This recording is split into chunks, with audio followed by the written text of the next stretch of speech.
Siti Velocity dulu. Ayo Velocity dulu sebelum pulang. Ucap makhluk aneh yang udah tergila-gila dengan tren Velocity. Konon dia dulu hanya seorang anak biasa yang tak tahu apa-apa. Dan suatu hari dia ingin mencoba tren Velocity. Sampai akhirnya dia tergila-gila dengan tren tersebut. Dan yap, alamak! Tak disangka dia berubah jadi monyet. Woilah. Tag teman kalian yang suka Velocity. Pak, ketepak, sempak. Aduh, ini muncul terus jir di FYP. Jorok banget dah. Ada anomali bernama Calvin-Kleinus gugucus, makhluk aneh yang kerjaannya cuma tiktokan sambil pamer sempak Calvin Klein yang udah 6 hari nggak diganti. Pasti udah berkarat tuh sempak. Entah baunya gimana. Gayanya melet-melet kayak guguk kepanasan sambil joget aneh yang bikin orang merinding geli. Jangan dikasih tahu namanya, nanti kena hujat. Inisialnya aja Aisyar. Tang kelentang. Bayar utang kau binatang. Anomali tang kelentang tercipta secara tidak sengaja dari rasa muak orang-orang yang menagih hutang. Bukannya beliau nih tak punya uang, tapi si binatang nih memang tak mau bayar hutang. Setiap ditagih selalu bilang besok aku belum punya uang. Tapi muncungnya berasaplah binatang. Beli rokok bisa bayar utang tak mau.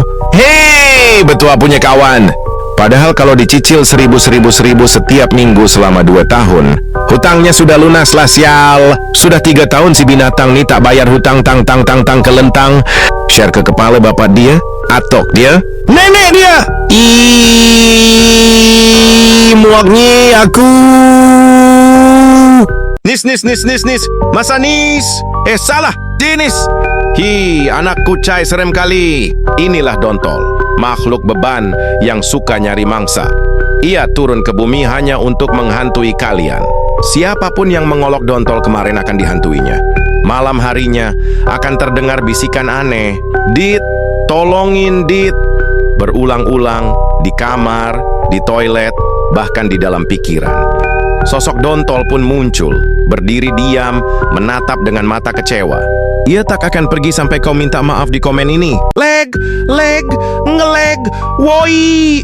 Inilah sosok anomali yang kalau kalah Bewan alasannya ngeleg, padahal sinyalnya bagus. Anomali ini kalau kalah maksa Bewan lagi sampai dia menang. Pas dikasih menang malah ngatain bot. Dasar anak bangke udah dikasih menang malah ngelunjak. Kalau kalian diajak Bewan sama anomali ini tolak saja, ngeseling banget toh hapok. Tung sahur. Anomali mengerikan yang hanya keluar pada sahur. Konon katanya kalau ada orang yang dipanggil sahur 3 kali dan tidak nyaut, maka makhluk ini datang di rumah kalian. Seremnya. Tung ini biasanya bersuara layaknya pukulan kentungan seperti ini. Tung. Share ke teman kalian yang susah sahur. Garam mararam raraman mararaman dan madu dung tak tuntung perkuntung. Merupakan sosok makhluk halus yang sering bergentayangan pada bulan puasa. Dulunya mereka hanyalah seorang biasa, tapi karena saking cintanya dengan lagu garam dan madu, mereka dikutuk seperti ini. Mitos katanya kalau ada orang yang mendengarkan lagu garam dan madu jam 12 malam, maka akan didatangi makhluk ini. Malam keus ini ku terasa sepi, tak mau sendiri.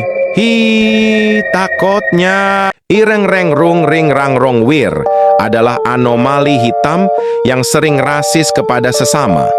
Khususnya dia rasis kepada orang Jawa.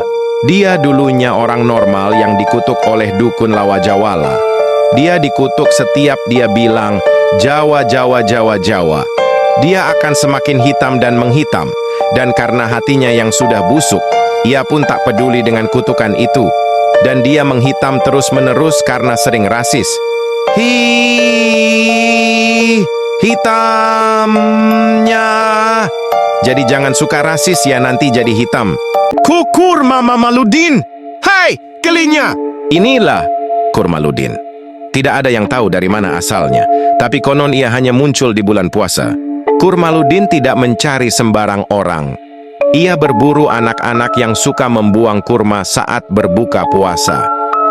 Mereka yang dengan sengaja menyingkirkan kurma dari piringnya akan mendengar suara aneh di malam hari. Suara gemerisik yang menyerupai langkah manusia bercampur suara kepakan sayap serangga. Kilenya! Orang-orang percaya, jika seseorang melihat gambar Kurmaludin, dan mengira itu hanya kurma biasa, itu pertanda bahwa mereka sedang lapar. Tak, tak, tak, tak, tak. Takbiran. Anomali ini hanya muncul saat malam takbiran, setahun sekali.